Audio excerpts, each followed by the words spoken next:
de atmósfera es un 21, 420. ¿Alguno de ustedes tiene un marcador? Sí.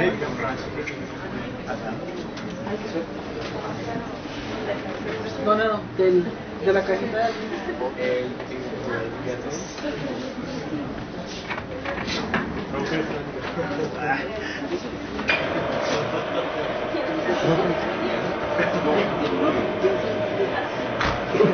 Entonces, ¿cuál es la pregunta inicial que queremos resolver? La fracción inspirada. ¿Cómo calculamos la fracción inspirada de un gas?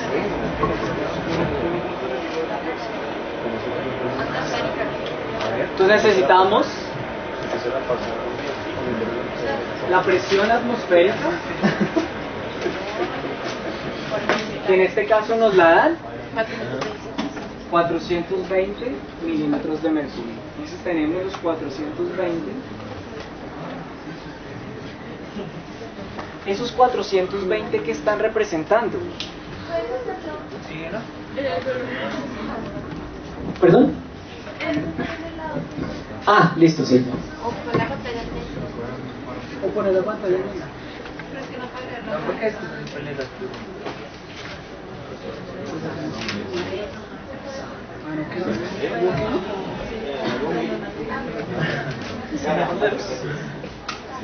Gracias. Entonces, nuestra presión atmosférica en pico diamante es 420 milímetros de mercurio, ¿cierto? ¿Qué nos está diciendo esta presión atmosférica? ¿Qué son estos 420 milímetros de mercurio? ¿Presión que es del oxígeno? ¿Perdón? ¿Presión del oxígeno? La presión del oxígeno, la presión de todos los gases. Recuerden que la presión atmosférica, si ustedes cogieran una burbuja, un paquete de aire, tiene varios gases. ¿Cuáles? Nitrógeno, que es la gran mayoría, aproximadamente el 79%, y oxígeno un 21%. Y el resto de gases, que es para efectos prácticos insignificante, ¿vale? Entonces, quiere decir que estos 420 milímetros de mercurio de presión los están ejerciendo principalmente estos dos gases. Si yo quiero saber cuál es la fracción inspirada de oxígeno, ¿qué hago? Entonces, la fracción me está diciendo del total de gases cuánto corresponde al oxígeno. Y aquí lo dijimos, el 21%. Entonces, estos 420 milímetros de mercurio lo multiplicamos por 0.21. ¿Y cuánto nos dará? 88.2. Entonces, esos 88.2 será la presión inspirada de oxígeno en pico diamante. ¿Me repite? 88.1. 88.2 ¿qué? Milímetros de mercurio. Entonces necesitábamos saber cuál era la fracción inspirada de oxígeno. Ya sabemos que es el 21%. Para calcular la presión inspirada de oxígeno, aquí no es la presión inspirada, sino la presión atmosférica correspondiente al oxígeno, multiplicamos estos 420 por el 0.21. Es decir, si todo esto es 420, ¿a cuánto corresponde este pedacito? 88.2. ¿Vale? Ahora, la presión inspirada de oxígeno requiere que nosotros tengamos en cuenta que hay otro gas que está participando en el proceso. Entonces, comenzamos aquí arriba con la presión atmosférica,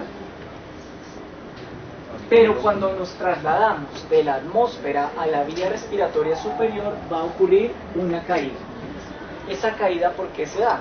Pasamos de un escenario en el cual solamente hay dos gases a un escenario en el cual hay un gas participando.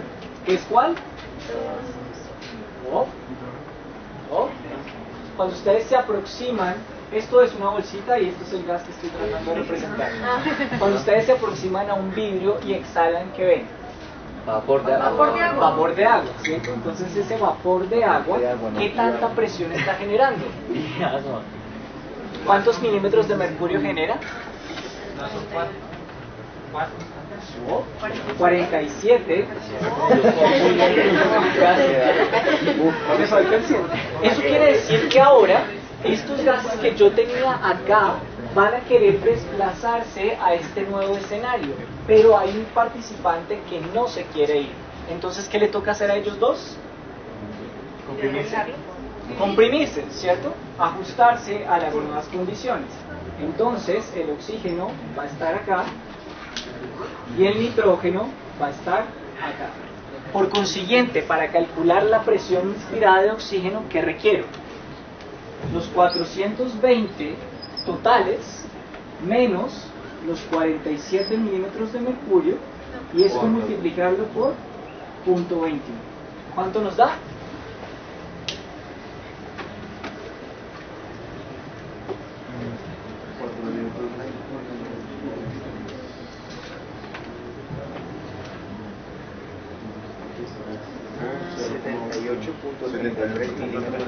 Entonces aquí teníamos 88 y aquí pasamos a ¿cuánto? 78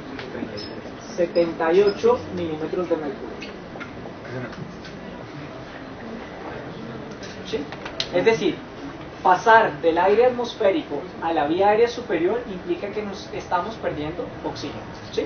¿Cómo se modifica el 47? ¿Bajo qué condiciones? ¿Bajo qué condiciones? Baja temperatura. Si usted mete la cabeza a una heladera de crema helado o de Foxy o cualquiera de esas cosas, el vapor de agua va a disminuir rápidamente y entonces va a tener una mayor cantidad. Este valor va a subir, pero es extremadamente molesto. Si ahora usted está en la selva amazónica, en donde la humedad relativa es muy alta, este valor de presión va a aumentarse y por consiguiente la saturación se va a disminuir. Entonces, si usted se mete a un baño turco, rápidamente va a empezar a extender este proceso. Esta presión se eleva y usted se va a fatigar muchísimo más rápido.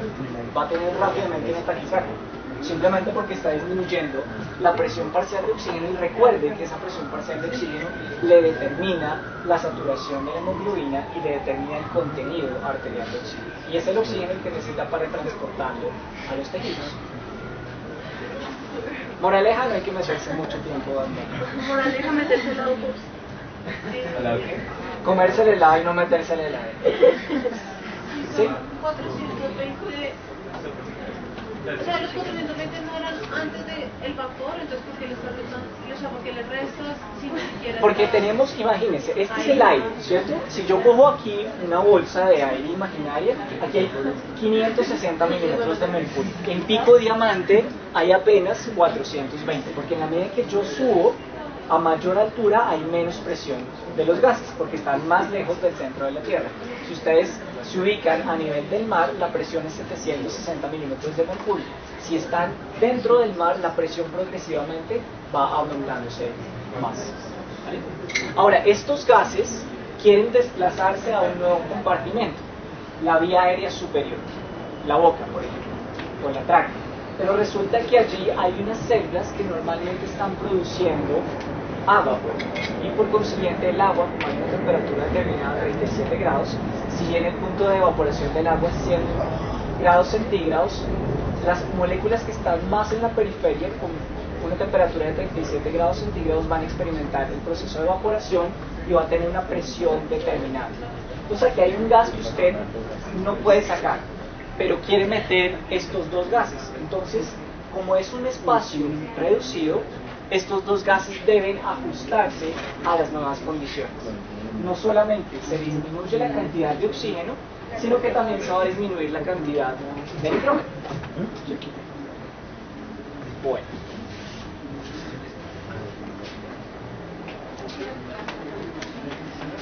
¿Cuánto dio la...? Entonces la pregunta número 1 es: ¿cuál es la fracción inspirada de oxígeno? Ya sabemos, del 21%, no cambia. ¿Cuál es la presión parcial de oxígeno del aire humidificado en pico diamante? Ya sabemos. 46. El vapor de agua, más o menos 47 milímetros de mercurio. ¿Cómo es el valor de presión de oxígeno con el aire humidificado a nivel del mar? Menos Entonces, habíamos dicho que en la medida en que uno asciende, la temperatura también va disminuyendo, y a menor temperatura entonces este valor se va a hacer más bajo. Cuando estamos a nivel amazónico, entonces este valor va a ser más alto porque la humedad es mayor y por consiguiente se va a elevar. Entonces, si estamos en un baño turco o en la selva, el vapor de agua va a ser mayor. Si estamos en bajas temperaturas o en sitios muy altos, este vapor de agua va a ser menor. ¿Ese 47 es en Bogotá o en una playa seca? ¿O en el otro? Se acepta en un escenario tanto en Bogotá como a nivel del mar. No suele hacer ajustes a este. No tiene un número particular. Lo que sí debe tener en cuenta es que a nivel del mar tiende a ser más alto y en la medida en que usted asciende tiende a disminuir. Bueno.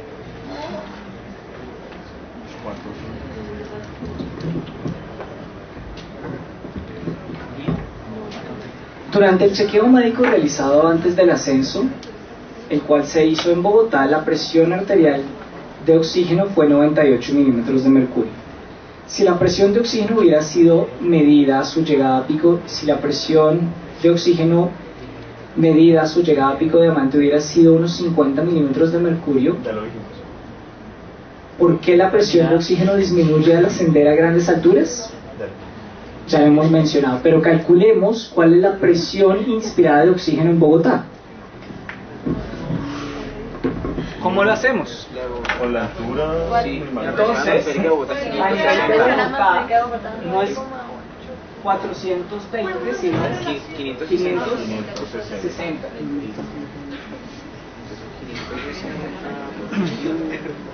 A nivel de Bogotá no es 420, sino 560. Entonces, si nosotros pintamos, aquí estará Pico Diamante, 4.200 metros sobre el nivel del mar. Aquí está Bogotá, 2.600 metros, y aquí está el nivel del mar, 0 metros. Recuerden, en la medida en que estamos más cerca del mar, la presión es mayor. Si nos alejamos, la presión es menor. Entonces en Bogotá, 560 milímetros de mercurio. ¿Cambia la proporción de oxígeno? No, 21%. Entonces 560 por 21%, ¿cuánto nos dará? 117. Entonces en Bogotá es 117 milímetros de mercurio. Fíjense, el efecto perjudicial de ascender a las alturas: se disminuye la presión atmosférica de oxígeno. Si ahora calculamos cuál es la presión inspirada de oxígeno, ¿cuánto nos dará? 107. ¿Listo? Eso está mayor de la presión atmosférica de la diamante. Ah, sí, es mayor. Sí. Una pregunta, ¿cómo mide uno el vapor de agua en una zona o algo así? Hay unos dispositivos que le permiten medir. No, el pulsoxímetro le permite determinar la presión. No, sí, pero no parecido a eso. Ah, sí, es el mismo. Usted lo que necesita es un dispositivo que le permita medir los cambios de fuerza generados por un lugar determinado.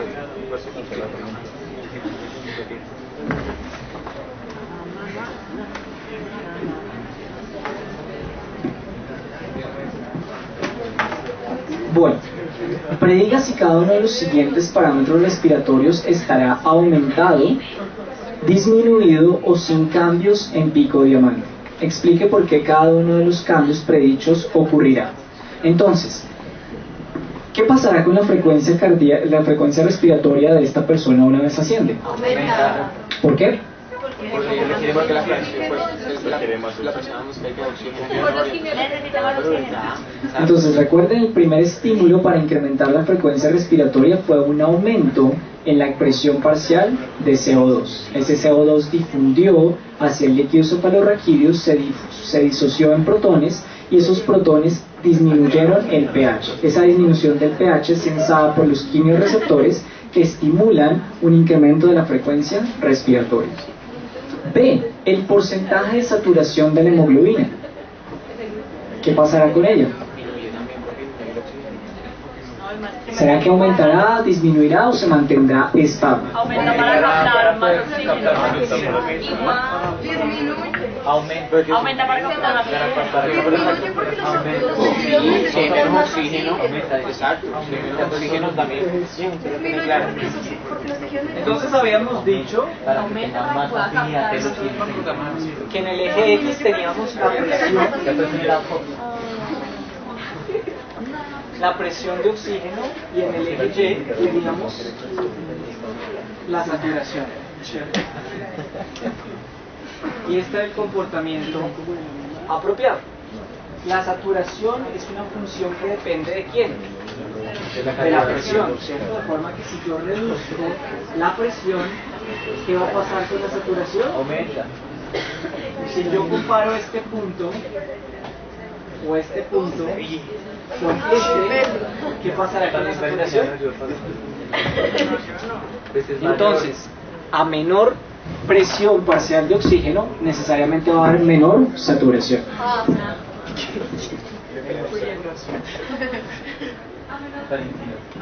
A menor presión de oxígeno hay menos saturación. Bueno. Recuerden que habíamos dicho que la P50 representaba la presión necesaria para lograr saturar el 50% de la hemoglobina y era 27 milímetros de mercurio. Si pasamos de 27 milímetros de mercurio a 10 milímetros de mercurio, ¿qué pasará con esa saturación?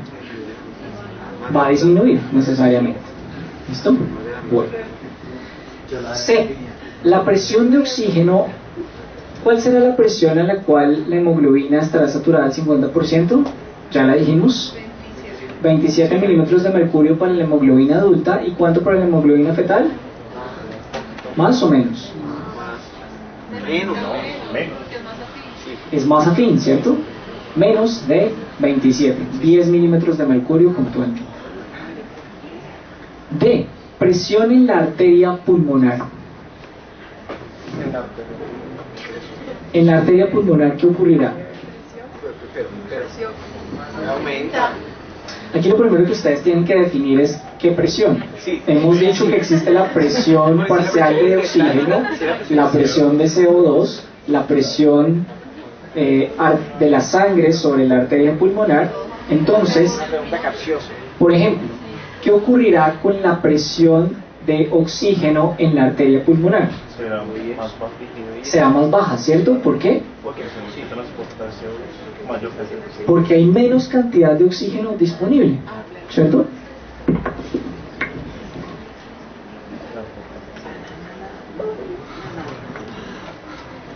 Ustedes no lo han visto todavía, pero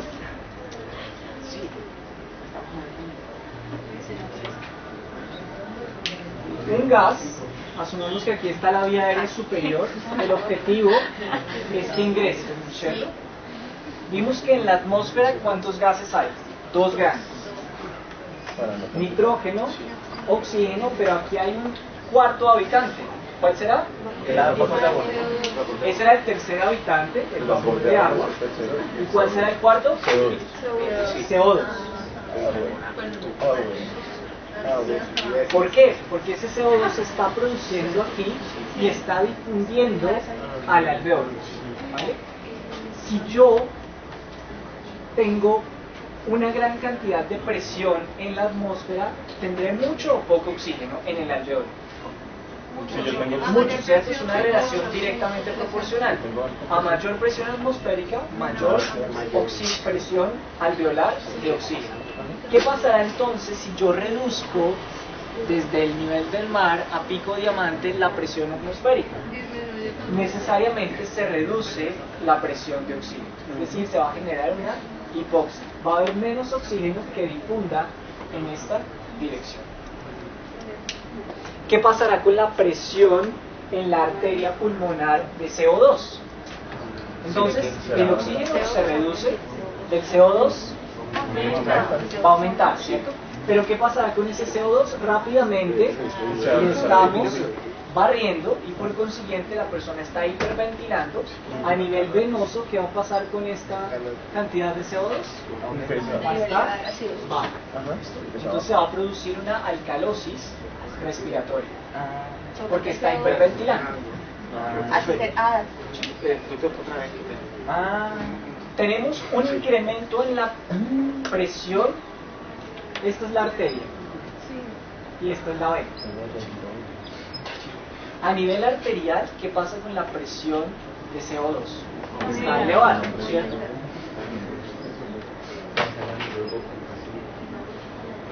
Porque pocos se están acumulando mucho. Entonces, este CO2 que está aumentado rápidamente va a difundir al alveolo, de forma que, como hay más cantidad de CO2 que está pasando aquí, a nivel venoso, ¿qué va a haber? Muy poco CO2. Entonces, a este lado tendremos una alcalosis respiratoria. Entramos con una acidosis y salimos con una alcalosis.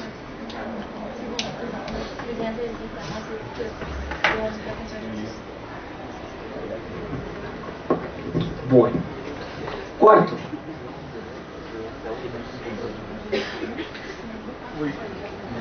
Si se midiera la presión de CO2 arterial de este hombre en Pico de Diamante, ¿estaría aumentada, disminuida o sin cambio con respecto a la normal?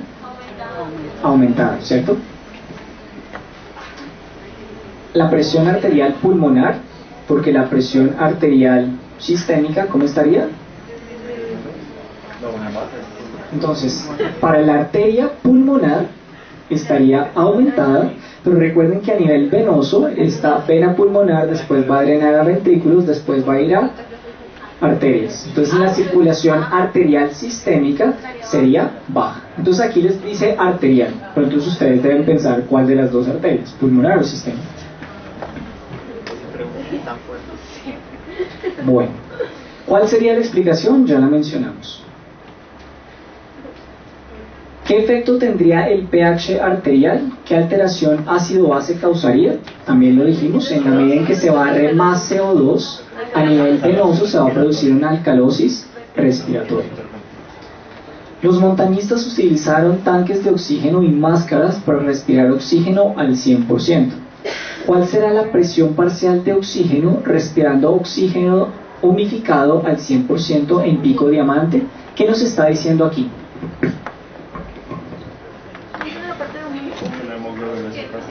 Como sabemos que hay un problema, y es que en la medida en que ascendemos a grandes alturas,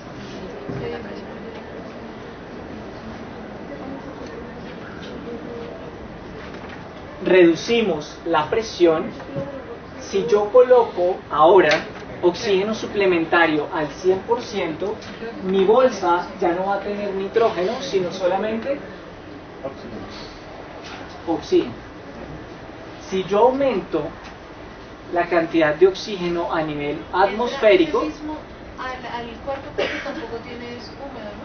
O si tienes húmedo. el vapor de agua usted no lo puede eliminar, porque eso implicaría que sus células dejaran de producir agua, y eso no lo puede controlar. Usted puede controlar con la máscara de oxígeno, barrer todo el nitrógeno.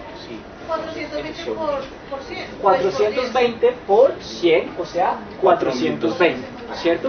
Pero la presión inspirada de oxígeno será 420 menos 47. ¿Cuánto nos daría?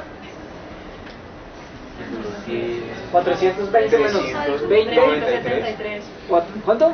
373. Entonces, 373.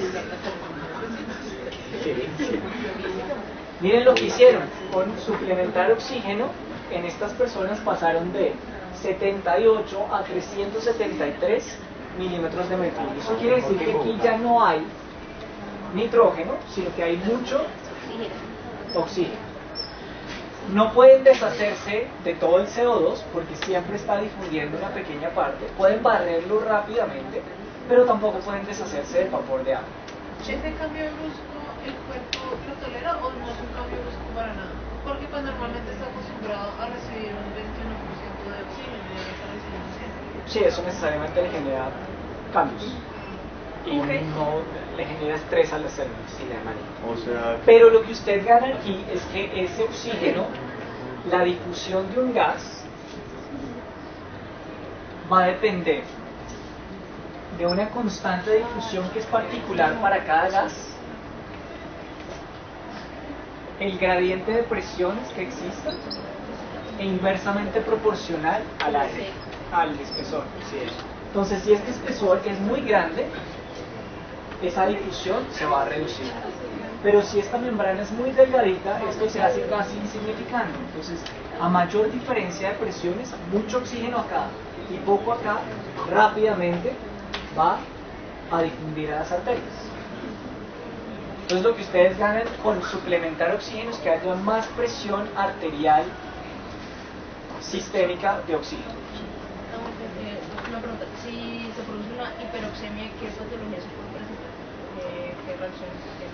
A corto plazo, muy pocas, pero a largo plazo le genera una serie de cambios. Principalmente en algunos escenarios puede llegar a producirle muerte celular o cambios en el funcionamiento de ciertas células.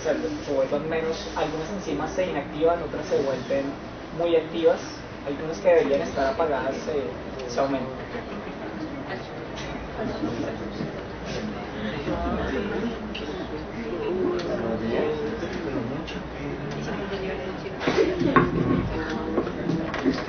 Bueno.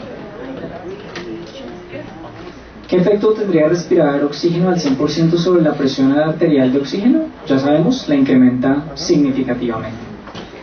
¿Qué efecto tendrá sobre la frecuencia respiratoria? ¿Seguirá rápida la frecuencia respiratoria? ¿Seguirá taquipnéico? No, porque recuerden que la taquipnea era dependiente de la alta concentración, de la alta presión de CO2 en sangre. Y existe un mecanismo compensatorio ante un estímulo crónico. Y es que ese bicarbonato que inicialmente no puede difundir, después va a hacerlo lentamente y va a amortiguar el pH del líquido cefalorraquídeo, de forma que esos quimiorreceptores centrales ya no se van a activar. Si adicionalmente ustedes le ponen mucho oxígeno, esos quimiorreceptores ya no van a sentir esa necesidad de incrementar la frecuencia respiratoria. Entonces, a mayor oxígeno, menor frecuencia respiratoria. Última pregunta. El médico le recomendó a este hombre consumir de manera profiláctica acetazolamida. La acetazolamida es un medicamento que bloquea la anhidrasa carbónica. Vimos que la anhidrasa carbónica es fundamental para permitir el paso de CO2 a ácido carbónico o de ácido carbónico a CO2. ¿Cuál es la respuesta y qué cambios y cuáles de las respuestas y cambios predichos en las preguntas 3 y 4 serían eliminadas o contrarrestadas si este hombre consume acetazolamida? ¿No le daría acidosis? Porque Entonces, miremos paso a paso. ¿Qué pasaría con la frecuencia respiratoria si una persona consume acetazolamida? ¿Por qué? Porque hay mayor incremento de CO2.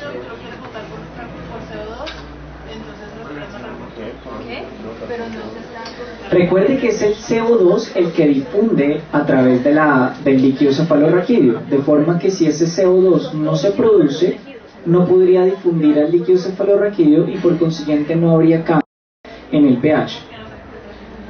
No se produciría o se produciría lentamente, fíjese usted en esta gráfica. Pero el no satura el dióxido de carbono, ¿no lo satura? ¿Perdón? ¿No lo satura? ¿Eso no lo saturaría? ¿Qué cosa? La anhidrasa. La anhidrasa carbónica lo que hace es acelerar 1.000.000 de veces esa transformación de ácido carbónico a CO2. Entonces, si estamos teniendo mucha producción de CO2, ¿cierto?, en los tejidos, porque se está haciendo una actividad física, se está subiendo a las alturas, ese CO2 rápidamente debe convertirse a bicarbonato para que sea transformado en el glóbulo rojo y ese bicarbonato se libere al plasma, y una vez se llegue a los pulmones se invierta el proceso y ese CO2 se vaya al pulmón, ¿cierto? Si yo evito que ese CO2 se transforme en ácido carbónico, ¿qué va a pasar entonces con la frecuencia respiratoria? Fíjense, aquí habíamos dicho, bueno, voy a borrar el tablero.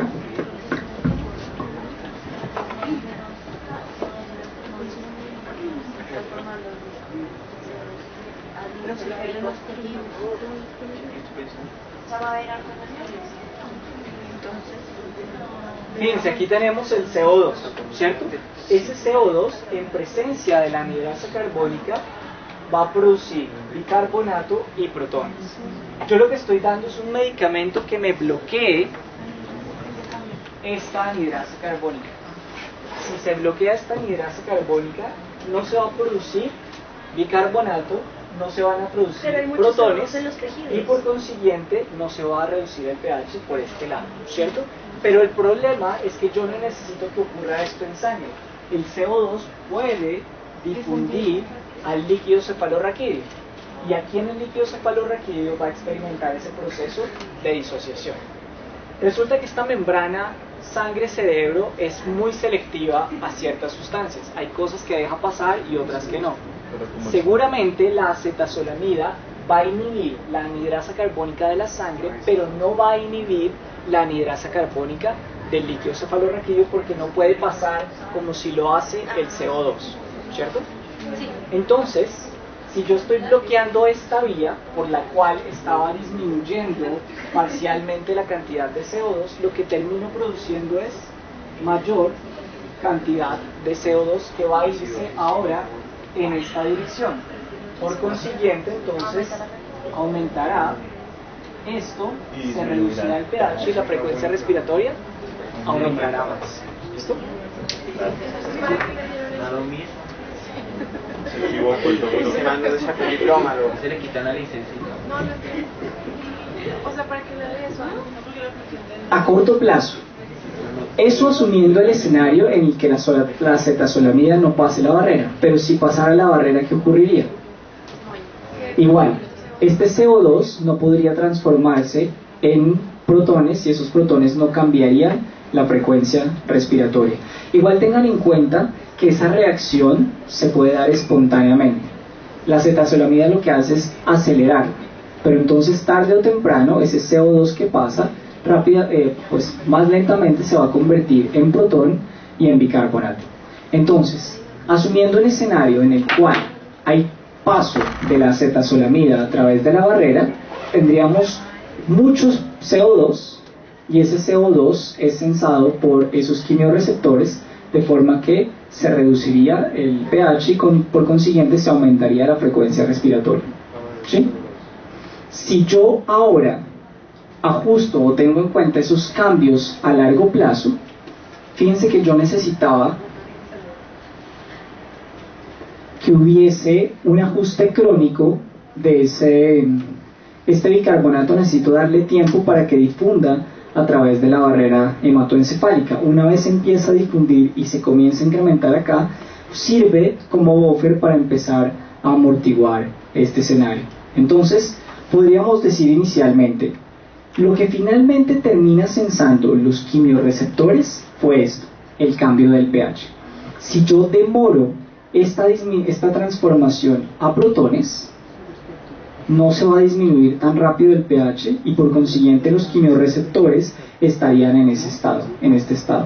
Conclusión, la frecuencia cardíaca, la frecuencia respiratoria de esta persona no se elevaría inicialmente. ¿Listo? Pero tengan en cuenta que esta reacción, aún en ausencia de anhidrasa carbónica, se va a dar dando. De forma que si la persona se mantiene en esa altura, en forma crónica, transitoriamente la frecuencia cardíaca va a subir porque parte de este CO2 se va a transformar en protones y va a bajar el pH. Pero después existe otro mecanismo que va a permitir que este bicarbonato difunda y se neutralice el pH.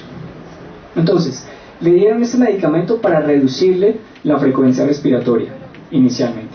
Pero no es posible que el paciente se desmaye porque haya mucho CO2, se pegue a la hemoglobina, no se pegue el O2 y no le llegue oxígeno a los tejidos. De acuerdo, sí puede ser un riesgo.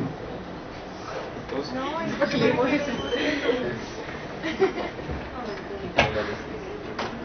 Usted tiene un mecanismo de respuesta anticipatoria ante algún tipo de actividad física o la altura. Entonces la idea es que su cuerpo puede manejarlo por sí solo, que si hay una inundación de CO2, por consiguiente, usted necesita barrerlo más rápidamente. Si lo barre rápidamente, entonces se va a deshacer del problema. Si solo tenemos en cuenta que estamos bloqueando esta parte de acá, que me está generando protones, y ya no tengo protones, esto debería subirse, ¿cierto? A largo plazo, bueno, a término intermedio, esto se va a terminar transformando en protones y bajaría el pH. Pero resulta que incrementar la cantidad de CO2 necesariamente va a hacer que allá ese CO2 circule a nivel arterial pulmonar y difunda en esta dirección, ¿sí?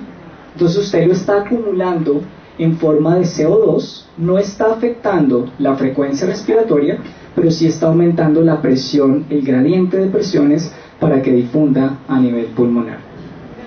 ¿Sí? Recuerden que en fisiología uno les muestra las cosas por partes, pero en realidad se integran múltiples estructuras. Bueno, ¿qué pasaría con el porcentaje de saturación de la hemoglobina?